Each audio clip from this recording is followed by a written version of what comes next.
Trump's defense secretary pick, Pete Hegseth, is now facing some heat from his former sister-in-law. In fact, his former sister-in-law has now provided members of the Senate with a sworn affidavit that alleges that he mistreated his second wife and was volatile and threatening during the course of their relationship. So it's very similar to other allegations that we've heard about Pete Hegseth. It's similar to the email that Pete Hegseth's own mother had written to him in regard to the way he treats women. But here's what you need to know based on the latest update to this story. So the affidavit was written by a woman by the name of Danielle Hegseth. She is the sister of Pete's second wife, Samantha Hegseth. Now you might be wondering, why does she have the same last name as them? Like, what's going on? Well, it turns out she actually married Pete Hegseth's brother and has since divorced. Now, the reason why, now Pete and Samantha were married for 8 years between 2010 and 2018, and they have 3 children together. Now, in the affidavit, Danielle claims that Pete Hegseth passed out on multiple occasions from drinking too much, from alcohol abuse. On Christmas Day, she provides that as an example. It was either in 2000 or 2009, according to the affidavit, where he drank so much that he threw up and passed out. I'm gonna go ahead and give him a pass on that. It's Christmas, people overdo it, it's not the end of the world, but the allegations get a lot more serious. She also claims that he drank too much and passed out in the bathroom of a Minneapolis bar in 2013. But let's get to the more serious allegations. So per the affidavit, Samantha once told Danielle that she hid from Pete Hegseth, her husband at the time, out of fear for her safety. So she says this to her sister somewhere in either 2014 or 2016. Samantha also created a code word to use in case she needed a relative to come and help her because of Pete Hegseth's behavior. She sent that code to Danielle in either 2015 or 2016. So while Danielle states that she never saw Pete Hegseth emotionally or physically abuse Samantha firsthand, she says that she herself was once emotionally abused by him. So let's get to the details on that, as reported by the Wall Street Journal. So she said he drunkenly yelled in her face in 2009 after she walked out of a room when he was telling a story that she had a racial, that said had a racial slant. So she didn't like the story, she said it had a racial slant. She said he was in the military uniform, became very aggressive and yelled at her long enough that another person whose name is redacted had to pull him away. Danielle also allegedly heard Hegseth make some grotesque statements. At one point, Danielle said that she heard Hegseth say that women shouldn't have the right to vote and they shouldn't work.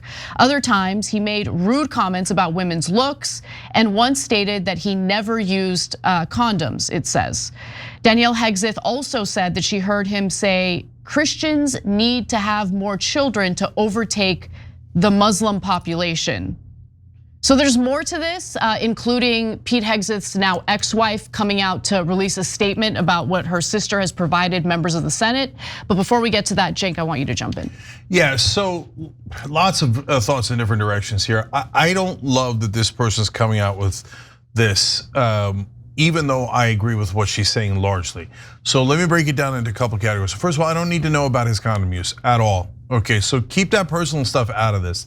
The reason why I don't love the revelation is because the ex and Hegseth have some deal that they made when they got divorced. They want to protect the kids and they want it to be private. So now it's no longer private, and she didn't ask for permission from the ex, who was her friend, right, to out all of this. On the other hand, look guys, we have nonsense conversations in media all the time and in Washington. Nobody ever talks about what's real and obvious, right? So does Pete Hegseth have a drinking problem? There's no question in the world that he had one. I don't know if it's continuing, but he had a serious drinking problem according to almost everybody who's commented on it, right? Right. So to pretend that he didn't have one is absurd. It's totally absurd. And every Republican out there is pretending he didn't have one when it's obvious he did. Okay, does he have sexist and misogyny issues? Well, I'm sure that if you're a right winger, you'll say no. There's a lot of right wingers who say I don't. You could tell them the most sexist thing in the world, and they'll say it's perfectly fine, right? There's plenty of right wingers who will be bothered by some of the sexist and misogynistic things that he does. But has he done those things? Of course, absolutely has, yeah. Right? So from women who work with him, women who were married to him, women who know him, this is obviously a significant issue for Hegseth. I'm worried about that because there are going to be literally hundreds of thousands of women who report to him as their boss. There's 3 million people in the Pentagon. That's a giant problem, let alone women who serve in combat that doesn't appear to be in favor of. Is he qualified? He's obviously not qualified. The senators, Democratic senators actually did a very good job of asking him some specific questions about the Defense Department, and he had no earthly idea, didn't even bother studying. Like some basic questions. So number 4, why is he picked in the first place? Because Trump saw him on Fox News and liked him, liked his looks, liked what he had to say. These are so obvious. Central casting, that's all that matters. Casting. And look, you can be supportive of Donald Trump and like overall cheerlead his entire agenda without greenlighting every single person he nominates to be in his cabinet. This is a bad pick, period. It's just a bad pick. I mean, he is just surrounded by controversy. His past statements and actions keep coming back to haunt him. I feel terrible for his ex-wife because I totally agree with you, Cenk. It is clear to me that as part of their divorce, they signed a deal, that all these, nasty details wouldn't come out to the public because they have 3 kids. It's really damaging to kids when they hear about these things. And so I just think this is hard on his family, hard on his kids, okay? It's terrible for, the Trump administration in terms of confirming this guy. He's the top person I have an issue with when it comes to Donald Trump's nominees. And he's not. He is not credible, or I shouldn't say credible. Well, you could say credible, but not experienced for this incredibly important role. This is defense secretary. Okay, we're not talking about some small rinky-dink ambassador of some random country role. We're talking about the head of the Pentagon, and we already know the military has had long-standing issues of sexual assault and rape. Period, it has. Yeah. The idea of women or men who have been victimized in that way in our military having to report to this guy is problematic to say the least. Yeah, so look, you said worst pick. That one's a tough one. Maybe we should do a poll on that too. We got a poll, by the way, in the chat about this. Is it gonna affect the most important thing in the world? If any Republican senators are gonna flip on him, we're gonna get to that in a second. But in terms of the worst picks, I think it's Kash Patel, Hegseth and Tulsi Gabbard. So he's in the top 3. Kash Patel is probably worse, but that's in my opinion, that's a really terrible 3 that are unqualified and are going in for all the wrong reasons. And last obvious thing on Hegseth is, man, he hates Muslims, right? And that's another reason why that's not a negative in Washington. I think that's one of the things that's keeping him afloat. Like the fact that he despises Muslims is getting some lobbies to go, maybe him as Secretary of Defense to order the bombings of more Muslim countries sounds pretty good, right? So that's probably keeping him afloat, even though it's terrible. And then, anyways, let's give you more of the details. So I want to talk a little bit about the response to this, okay? So in response to the affidavit, Samantha Hegseth came out and said the following to NBC News. She says, quote, "First and foremost, I have not and will not comment on my marriage to Pete Hegseth. I do not have representatives speaking on behalf, nor have I ever asked anyone to share or speak about the details of my marriage on my behalf, whether it be a reporter, a committee member, a transition team member, etc. In this case, it was literally her sister." She continues, "I do not believe your information to be accurate, and I have CC'd my lawyer. There was no physical abuse in my marriage. This is the only further statement I will make to you. I have let you know that I am not speaking and will not speak on my marriage to Pete. Please respect this decision." Now, a lawyer for Pete Hegseth has also come forward to deny these allegations that were stated in the affidavit, saying that Samantha has never alleged that there was any abuse. She signed court documents acknowledging that there was no abuse and recently reaffirmed the same during her FBI interview. Belated claims by Danielle Hegseth, an anti-Trump far-left Democrat who is divorced from Mr. Hegseth's brother and never got along with the Hegseth family, do nothing to change that. And look, even before I read his statement, I assumed that this is the statement that was gonna come out from Pete Hegseth's side.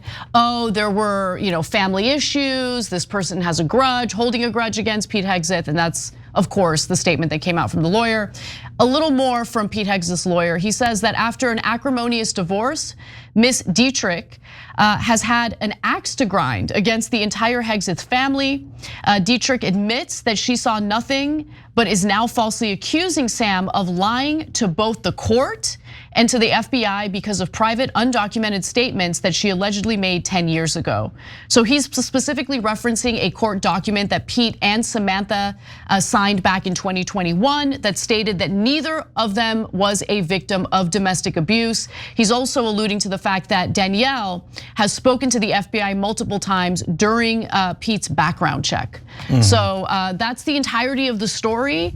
And look, if it was just this one sworn affidavit provided to members of the Senate, then I think it's totally fine to question whether Pete Hegseth has these issues. But you take the whole picture and all the different accusations, the email from his mother chiding him for how abusive he is toward women, allegations from a Fox News correspondent who, soon after his nomination was announced, felt the need to chide him on the network that he works at about his treatment of women, about his public statements about women, especially women in combat. So these are, in my opinion, huge issues. I do think that he's disqualified from serving in this role. Do I think that it's likely he'll be nominated anyway? Probably. I mean, Republicans have the simple majority necessary to confirm him. So we'll see what happens. Yeah, so I'm gonna get to that last. Real quick on more obvious things. The FBI is not doing real checks of these nominees. I've now read enough about the checks and internal reports from the FBI that are leaked to the press. They're doing perfunctory checks to make sure that they all get confirmed. It's very clear from the Trump administration, do not try to find something wrong with them, okay?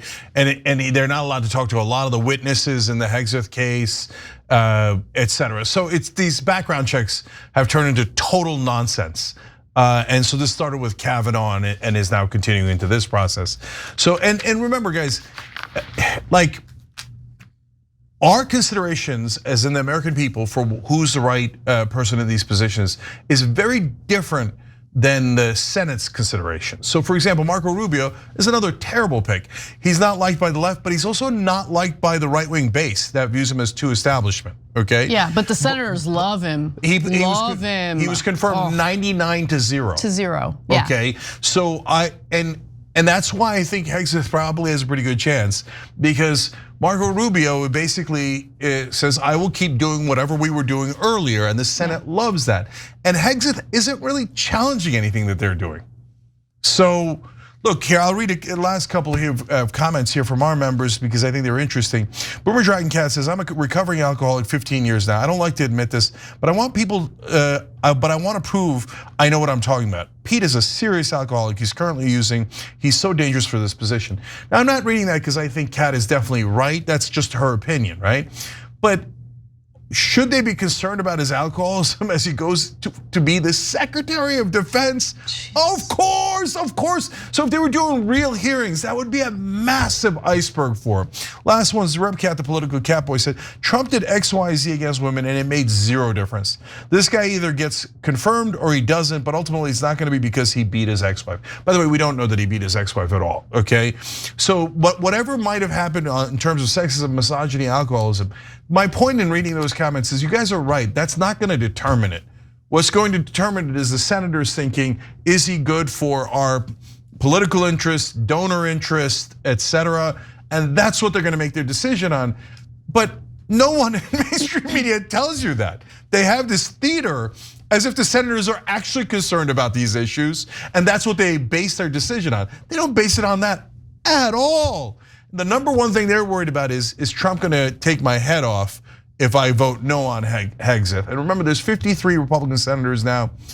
He can still afford to lose 3 and win because the vice president presumably would break the tie. Right. And is he gonna lose 3? No. I would be super surprised by that.